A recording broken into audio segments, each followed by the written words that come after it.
दोस्तों, सुकून एक ऐसी चीज़ है जो आप कहीं से खरीद नहीं सकते।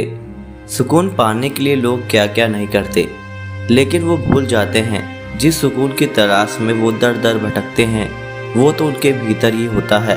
अक्षय और अजय यह दोनों एक गांव में रहने वाले दो दोस्त थे। अक्षय एक साधारण से परिवार का लड़का था और अजय की आर्थिक स्थिति उससे थोड़ी बेहतर थी।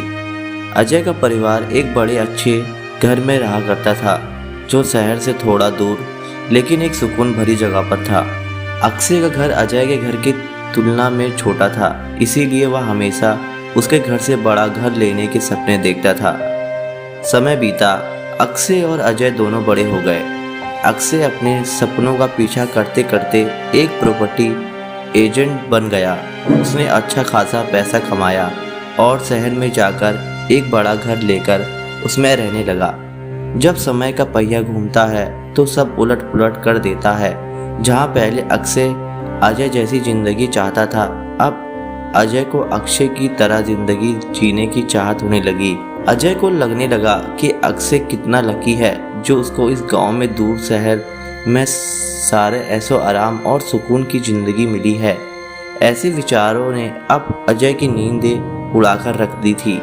उसे अब कुछ भी करके अक्षय की ही तरह शहर में जाकर बसना था। काफ़ी दिन परेशान रहने के बाद आखिरकार एक दिन अजय ने अपना मन बना ही लिया और उसने अपना गांव का घर बेचकर उससे जो पैसे मिलेंगे उनसे शहर में घर खरीदने का सोचा। क्योंकि अक्षय एक प्रॉपर्टी एजेंट था तो अजय ने अक्षय को ही फ़ोन लगाकर कहा कि भाई मेरा घर बेचना है, तो कोई अच्छा सा ग्राहक हो तो बताना।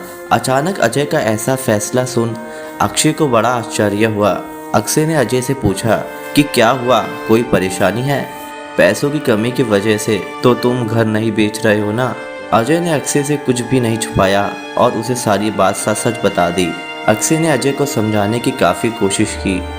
वो उसे कहता रहा कि शहर से अच्छा गाँव ही होता है, लेकिन अजय है कि किसी की बात को सुनने के लिए तैयार नहीं था। आखिरकार अक्षय ने अजय का घर बेचने के लिए हामी भर दी। अजय ने सोचा जब तक घर बिक कर मेरे पास पैसे आते हैं तब तक शहर में रह रहे अपने रिश्तेदारों के पास रहकर वहाँ के लोगों में घुल मिल जाता हूँ तो आगे का जीवन थोड़ा आसान हो जाएगा।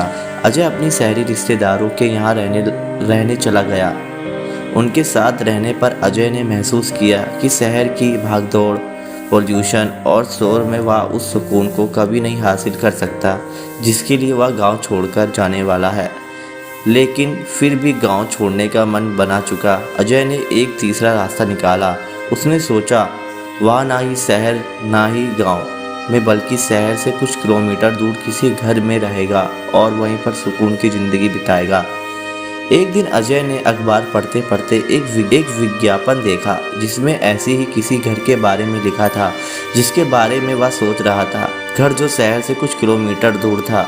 अजय ने अक्षय को फ़ोन लगाया और उसे कहा कि वह अपना गांव का घर बिकने के बाद इस विज्ञापन वाले घर को खरीदना चाहेगा, इसलिए वह उसके मालिक से बात करके रखे। अजय की बात सुन अक्षय फ़ोन पर ही ज़ोर ज़ोर से हंसने लगा।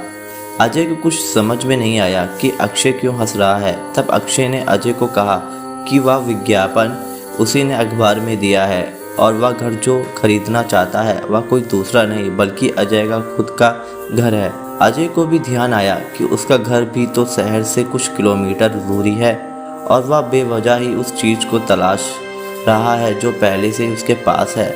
दोस्तों, यह कहानी सिर्फ अजय की नहीं, यह कहानी मेरी, आपकी और हमारे आसपास रहने वाले सभी लोगों की है जो कभी ना कभी अपने पास जो है उन वस्तुओं का मूल्य नहीं करते या फिर जो अपने पास है उनकी कीमत कम आंकते हैं।